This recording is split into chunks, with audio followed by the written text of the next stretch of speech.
Vous savez ce moment gênant quand vous pensez être fort aux échecs et qu'un gamin de 8 ans vous met un échec et maths en 3 coups? Eh bien, les meilleurs étudiants programmeurs du monde viennent de vivre ça, mais en pire. L'IA ne s'est pas contentée de les battre, elle les a littéralement atomisés lors de la plus prestigieuse compétition de programmation universitaire au monde.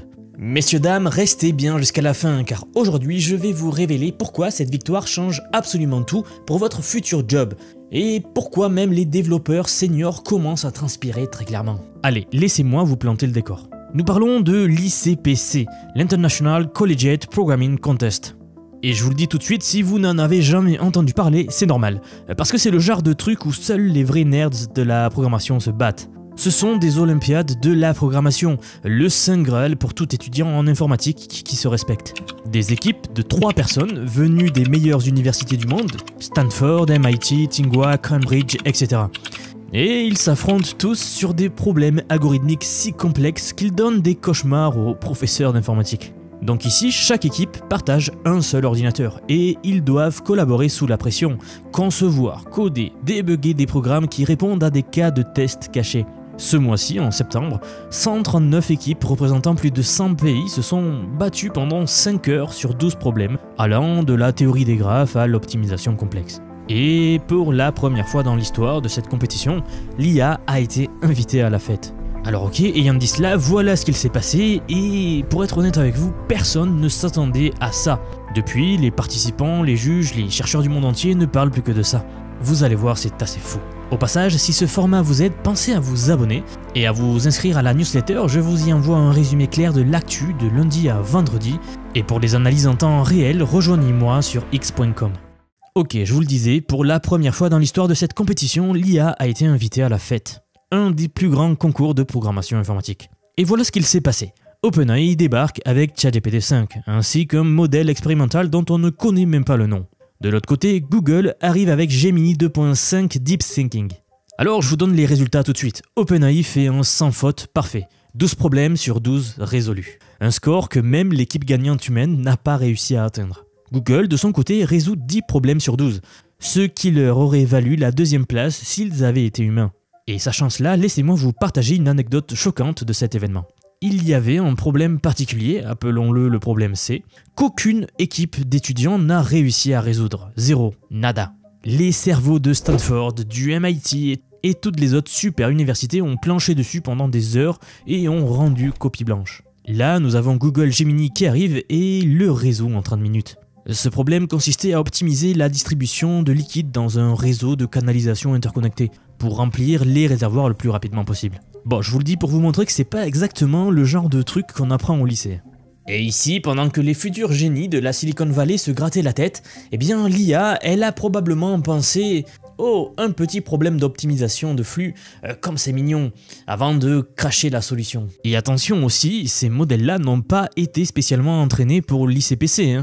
OpenAI l'a clairement dit, ils ont utilisé des modèles généralistes. Pas d'entraînement spécifique, pas de triche, pas de préparation intensive avec des milliers de problèmes similaires. Juste leur IA classique qui débarque et qui se dit « Ah tiens, de la programmation compétitive, pourquoi pas ?» Vous le savez, j'adore les métaphores, et bien ici c'est un peu comme si Usain Bolt se pointait à un concours de natation sans jamais s'être entraîné et qu'il battait quand même tous les records. Sauf que là c'est encore plus impressionnant parce que l'on parle de raisonnement pur, pas juste de force brute. Donc pour être plus spécifique sur ce qu'il s'est passé, ChatGPT 5 a résolu 11 des 12 problèmes du premier coup. Premier essai, solution correcte. Et de leur côté, les étudiants, eux, font généralement plusieurs tentatives, débug, test et re-débug. Le 12e problème, le plus difficile, a donné un peu plus de fil à retordre, et il a fallu 9 tentatives au système combiné d'OpenAI. Mais même là, c'est remarquable quand on sait que l'équipe humaine gagnante a mis 270 minutes pour le résoudre, sur un temps total de compétition de 300 minutes. Gemini a fait quelque chose de fascinant aussi. Il a résolu la plupart des problèmes en seulement 45 minutes, le temps d'un cours de sport au lycée.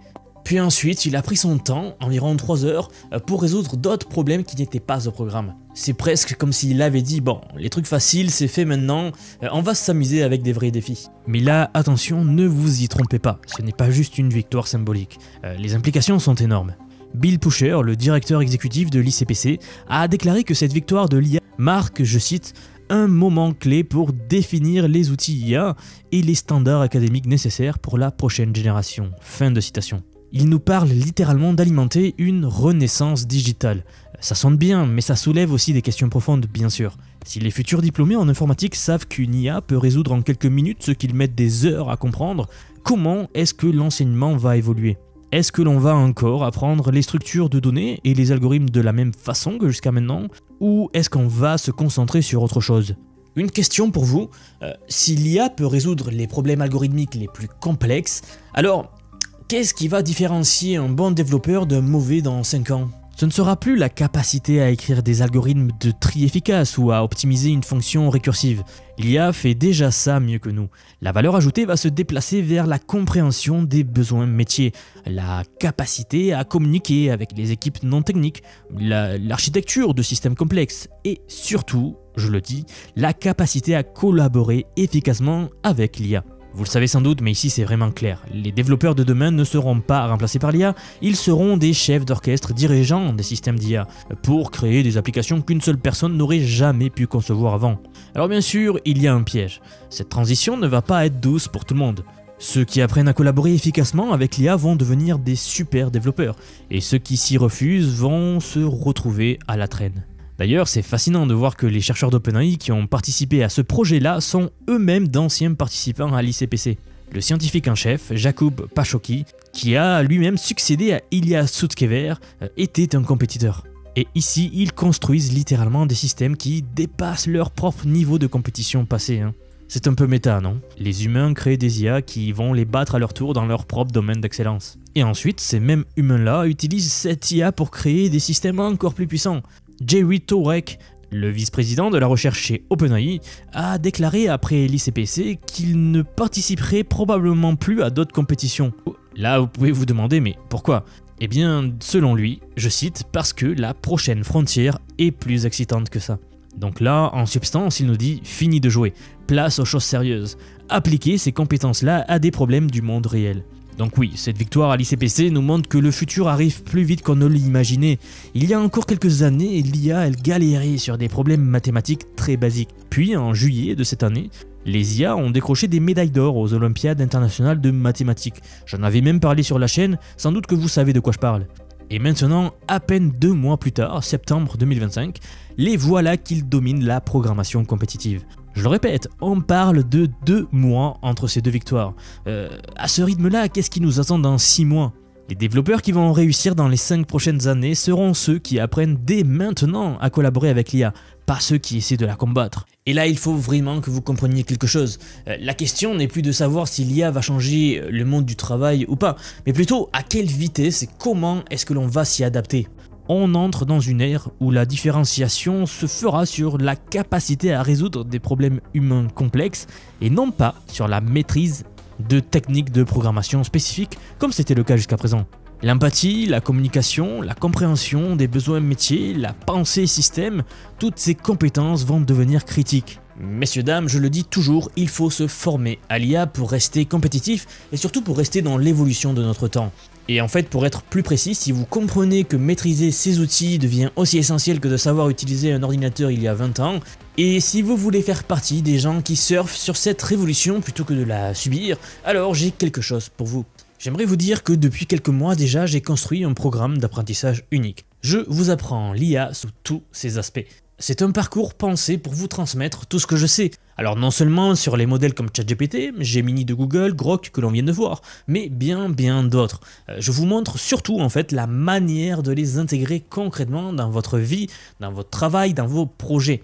Et ce, que vous soyez salarié, indépendant, entrepreneur ou même à la retraite, nous avons beaucoup de retraités dans la communauté. J'ai récemment sorti la plus grosse mise à jour à ce jour de la formation. Ça fait un petit moment que j'en parlais, mais ça y est, elle est là, elle est en ligne. Donc un module entièrement dédié à l'automatisation par IA. Autrement dit, la création des agents IA, des espèces de salariés virtuels qui vont travailler pour vous et tout faire pour vous. En somme, vous faire gagner des heures et des heures et des heures. Vous êtes déjà plus de 4500 personnes à avoir rejoint ce programme, donc nous approchons des 5000, merci pour le soutien. Et enfin, sachez qu'il n'y a pas besoin d'être développeur, pas besoin d'avoir un profil technique, je vous prends par la main, et pas à pas, avec des leçons vidéo claires, des cas pratiques concrets, on voit tout ce qui touche à l'IA. Dernier point, mais pas des moindres, si vous nous rejoignez aujourd'hui, vous aurez accès à toutes les évolutions du futur, sans surcoût, accès illimité à vie à tout ce que je veux vous apprendre. Donc aujourd'hui, c'est un paiement unique, ce n'est pas un paiement mensuel, c'est juste un paiement unique et vous aurez accès à vie à toutes les mises à jour que je vais faire en permanence et que je fais en ce moment même. Si cela vous intéresse, vous avez les liens en dessous de la vidéo, donc soit en description, soit en commentaire épinglé pour nous rejoindre. Dans tous les cas, moi, je serai très heureux de vous accueillir dans le programme. Si vous êtes encore là, merci d'avoir regardé jusqu'au bout et je vous dis à très vite pour la prochaine vidéo.